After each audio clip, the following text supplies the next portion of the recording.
Today we are joined by, in order of presentation, Dr. Louis Stetzer, who is the National Policy and Advocacy Manager for the Australian Lawyers Alliance. And he's a fellow teaching fellow with the Faculty of Law and Justice at the University of New South Wales. And his work has included drafting and implementation of the Victorian Charter of Human Rights and Responsibilities. Once again, we are joined by Amrit and Dr. Paula Aboud, and they are both human rights education and educators, and also multicultural and cultural practice educators at TAFE, New South Wales. And I welcome all of our presenters and thank them. Just before we start today, I'd also like to thank the team at NCOSS, both Rosalita and Clara, for the work that they have done pulling this together. And Rosalita, the first session, I thanked Rosalita, and then she drew it to my awareness that this was Clara's idea, and I felt very ashamed of it because I didn't acknowledge her fully, but I really want to make up for it today and express my deep appreciation to Clara for having the idea, for throwing it out there, and in a world where it's all about deliverables and outcomes, ideas still matter and they still have power. So I'd like to thank her for her work, and to thank the team at NCOSS and Rosalita again for all of the efforts that you've gone to.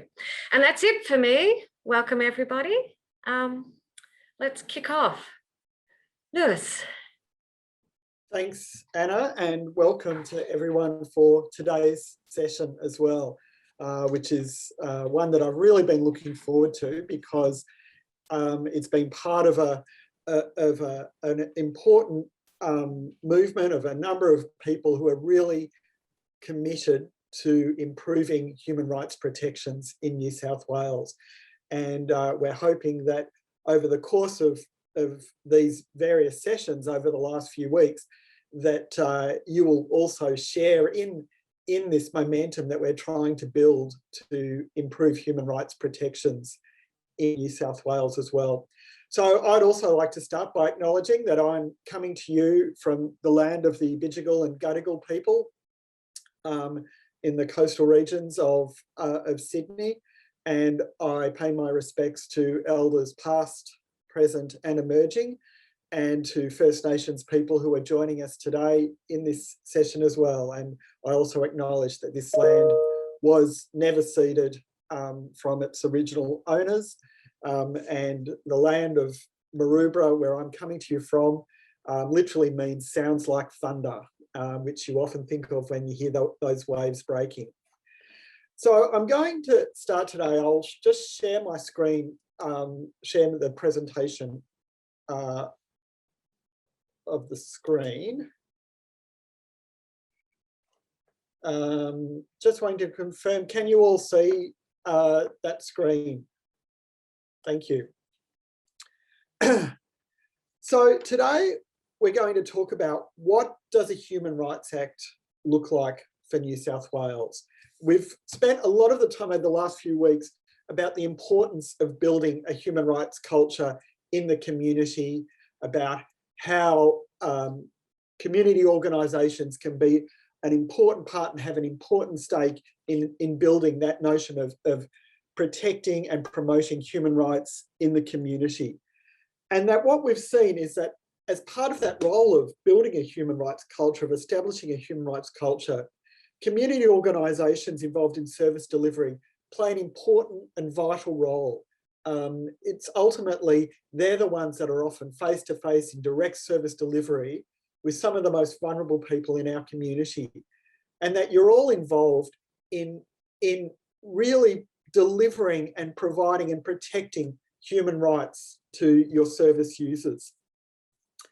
What we do know is that without another important part of building a human rights culture in the community is having strong legal protections for human rights, and that you really need both sides of it, that one informs the other really importantly. And really what I'm going to be speaking to you today is about how a Human Rights Act in New South Wales will also support and establishing that human rights culture in New South Wales. And that it's a really important role that you're playing in terms of your service delivery and providing services within a human rights framework and building that culture, but having the legal framework that supports that culture as well is also vitally important. And one of the best examples that we've seen of that is in New Zealand, where they've had a Bill of Rights Act since 1990. And what you've seen in New Zealand is how government, the legal institutions, and community organisations and government departments have all worked together in creating this strong commitment to human rights in New Zealand. And, you know, many of us look fondly over to New Zealand in many of the ways that their culture and the way their systems of governance and their systems of respect and dignity.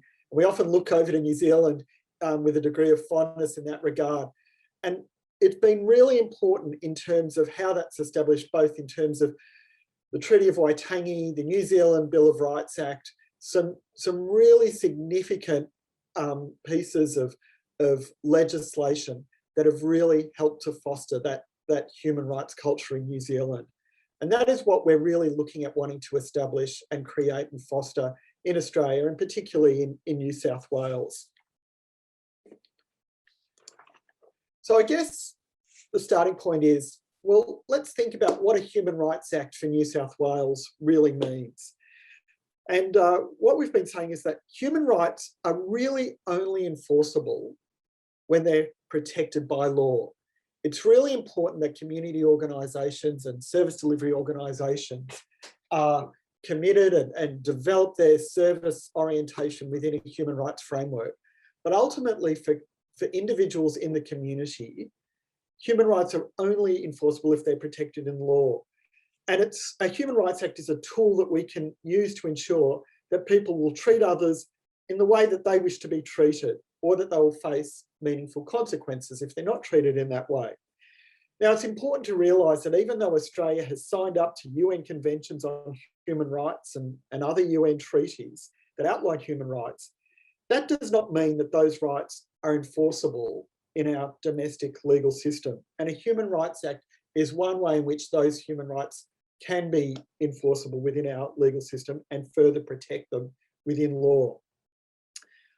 Australia is not like every other Western democracy in the world in that Australia does not have a Human Rights Act or a Charter of Rights or a Bill of Rights to protect human rights in a single document. There are human rights acts in states like Victoria and the ACT, and most recently enacted in Queensland. Each of those states and territories has passed a Human Rights Act. But at the national level, unlike any other Western democracy, Australia does not have a legislative Human Rights Act or a Charter of Rights. In New South Wales, there are basic rights that many of us take for granted. The right to be free from torture, everyone's right to equality before the law, the right to freedom of expression, freedom of association, right not to be tried for a criminal offence on more than one occasion. They're all rights that we take for granted, but they're not currently protected in legislation. There is obviously the Anti-Discrimination Act in New South Wales that provides some protection for some particular classes of being the right not to be discriminated against. But generally, most of the human rights that we take for granted are not protected by legislation in New South Wales. And so when human rights are expressed and guaranteed by law, those laws help to ensure that we are all treated fairly and with dignity and equality and respect. But it's also important to realise that when people in New South Wales are treated unfairly, they should be able to get some sort of remedy or have some sort of avenue to be able to complain about their treatment. And a Human Rights Act in New South Wales would mean that people would then have some avenue through which they could complain or to take action when their human rights have not been respected or where they've been breached or violated. It means that generally, when we're not treated fairly, we should be able to complain to make the unfair treatment stop and to feel confident that there will be a consequence for those that would seek to breach or violate our human rights or ignore our human rights. So if we had a Human Rights Act in New South Wales, a parliament would be required to consider how laws impact on human rights, and our politicians would need to respect human rights when developing policy as well.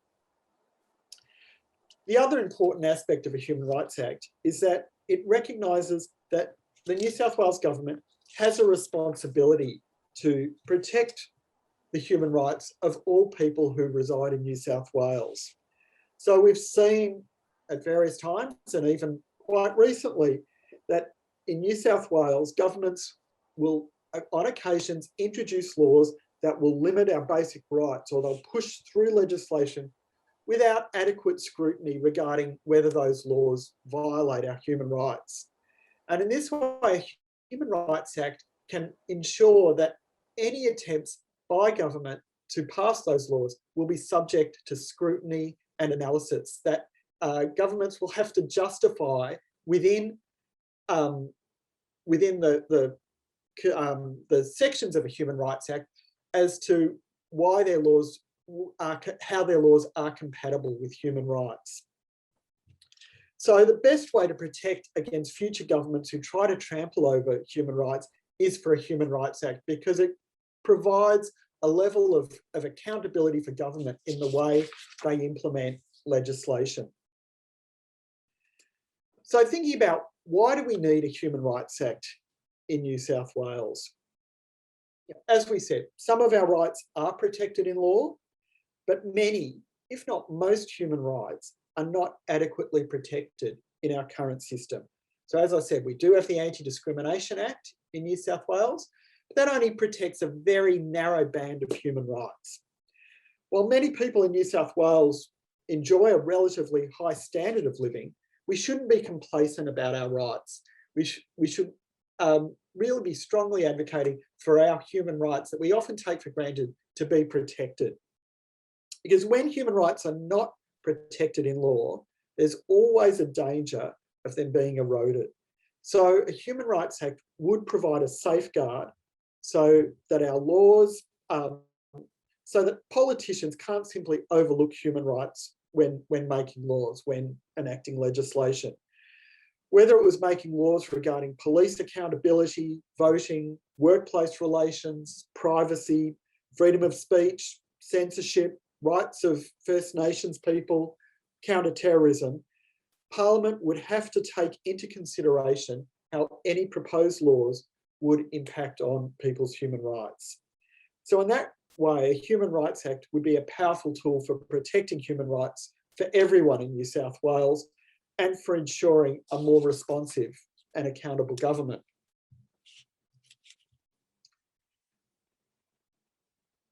So if we look about, well, what is a Human Rights Act? What is a Charter of Right? And I'll use those terms interchangeably, a Charter of Rights or a Human Rights Act.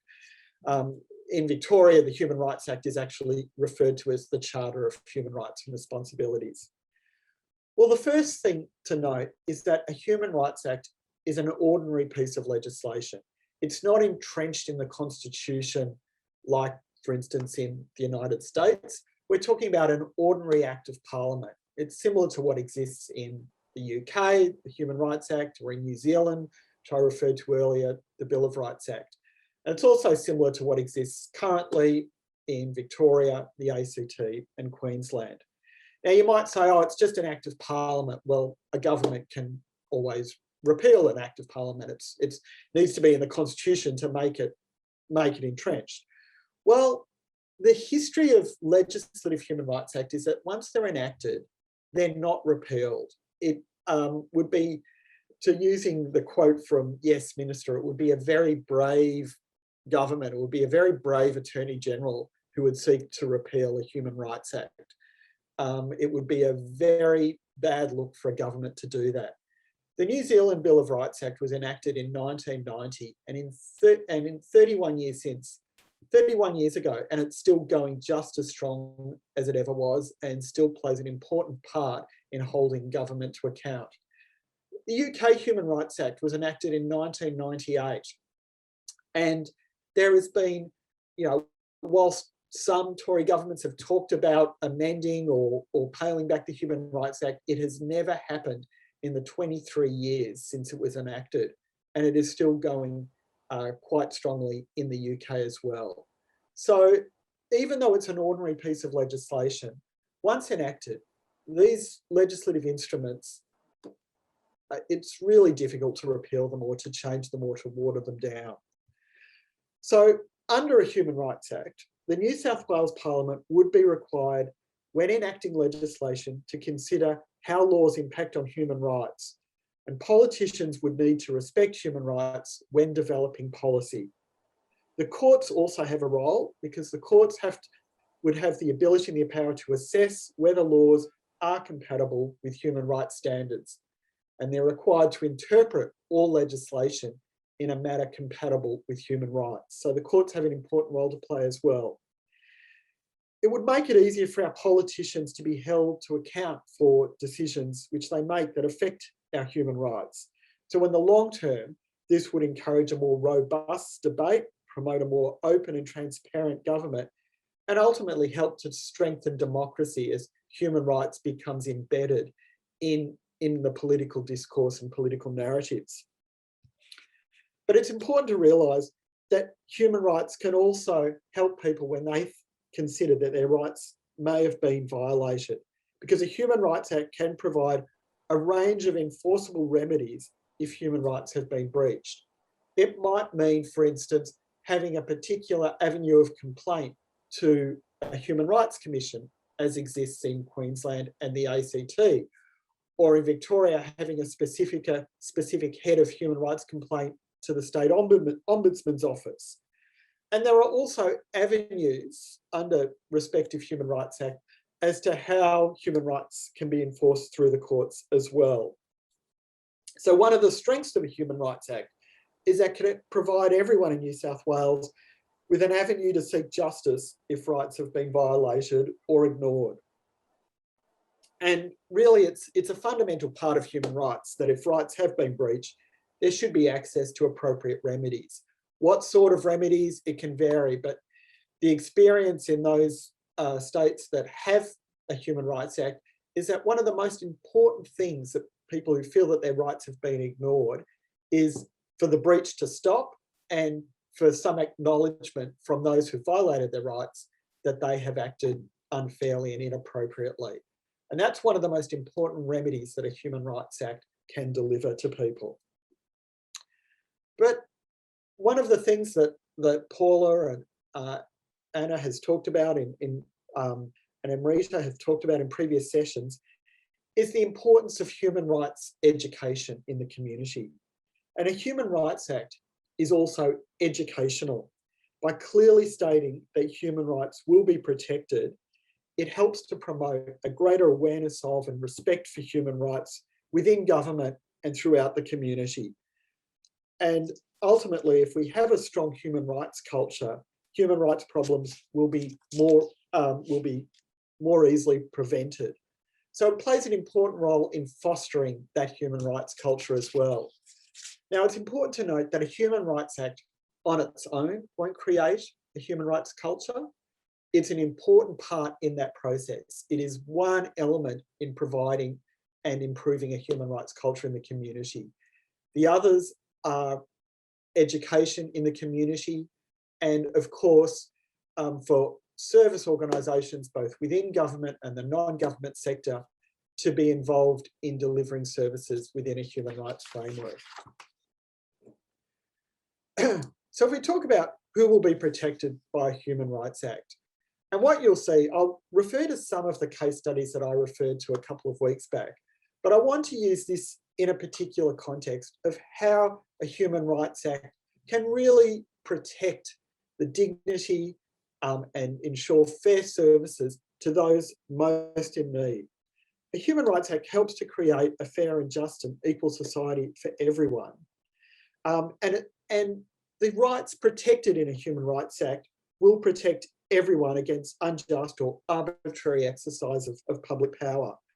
So it means people from all walks of life, from a young mother seeking to escape domestic violence without a safe place to live, people in remote areas without access to healthcare or adequate healthcare or education, they could all potentially use the Human Rights Act to improve their life, to improve access to safe housing, safe accommodation, adequate healthcare services, adequate education services. Human rights protection has a particular relevance for people who are vulnerable, marginalised and disadvantaged.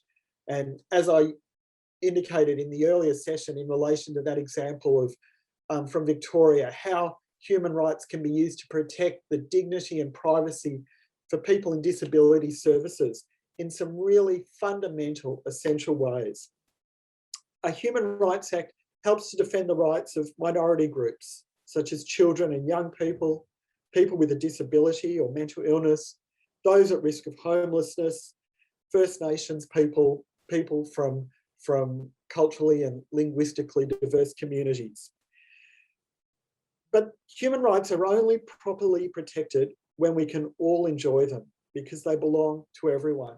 And that's one of the important reasons why enshrining human rights in law, it helps to ensure that everyone, including and importantly the most vulnerable in the community, have the chance to live in a fair and equal society. So you might well ask, well, will it make a difference? Will it mean that human rights will always be protected? Look, I would like to be able to stand here or sit here and tell you that once a Human Rights Act is implemented, there will be no human rights breaches at all. It doesn't work like that, but it is an important element, an important tool to use that makes some really important differences to people's lives. And again, here's just repeating some of the case studies that I referred to in the earlier session a couple of weeks back. We can see that it can make a really important difference to act at a fundamental and very basic level to some of the most vulnerable in the community, to the young person who is at risk of homelessness, who has been evicted with a no reason notice to vacate, an arbitrary eviction from a housing organisation or from government public housing. For an elderly person who is at risk of losing her home that she's lived in for 20 odd years, with the risk of being homeless or not being able to have appropriate accommodation. The person with significant disability to have basic facilities that respect her or his dignity and privacy. The young person with a disability getting appropriate educational support so they can still attend school and get access to an education. These are some very basic ways in which a Human Rights Act can make a significant difference to people's lives and improve the services and basically assist them to access the opportunities that so many of us take for granted in the community. And as I also referred to earlier in an earlier session, that human rights plays an important role in improving service delivery as well. And again, those two case studies I've repeated here, but I guess I just want to emphasise that embedding human rights into service delivery, it actually improves the quality of the service delivery to the most disadvantaged in the community. It also provides organisations with opportunities to undertake creative outreach projects. And the example that we've seen from Victoria and from the ACT is that means that several non-government organisations have been able to create these projects that have been very attractive to receiving funding from government, which have human rights acts. That these sorts of projects have become a focus and a priority for government funding, because the responsibility is on government to promote and protect human rights. And where they can see the community organisations who are able to deliver educational and outreach programs so effectively to their respective communities that promote human rights, then government thinks, hey, these organisations can do it. Let's fund them for these special projects. So we've seen numerous examples in the ACT and Victoria where non-government organisations have received funding for specific human rights-oriented projects in terms of outreach, education and service delivery. But another important aspect that we've seen in Victoria and the ACT is that non-government organisations have also found it easier to submit tenders for government funding in those states which have a Human Rights Act. So where organisations have embedded human rights service delivery into their programs, they've often received a much easier process in pre-qualification for tender rounds for government funding. Because as I said, there's a responsibility on government to ensure that it promotes human rights under its legislative obligations. So when it sees a community organisation, a non-government organisation with strong embedded human rights practice in its service delivery, then those organisations are well placed in terms of the tendering opportunities for funding from government. And in that regard, by getting on the front foot and embedding human rights practice in service delivery, it really creates an opportunity when a Human Rights Act is implemented, and I say when in New South Wales, because I'm very optimistic about that, that those organisations will be well placed to assist government in promoting human rights in the community. So what do we really need to do in terms of getting a Human Rights Act in New South Wales? Well, I'm going to leave you with this, that I really would encourage you to sign up to the Human Rights for New South Wales campaign. It's a campaign, we've already got about 10,000 individuals and a number of organisations who've signed up to the campaign to indicate their support for a Human Rights Act in New South Wales. The campaign will send out regular newsletters and e-bulletins about progress that's being made with our discussions with New South Wales government, with the opposition, with how organisations can raise this issue with their local MPs as well, and also to provide different resources to community organisations about how they can embed human rights practice in their respective communities as well, and how they can educate their communities about the importance of human rights in service delivery and protecting human rights in New South Wales. So I would encourage you all to sign up to the campaign after the session. And that's all I've got to say.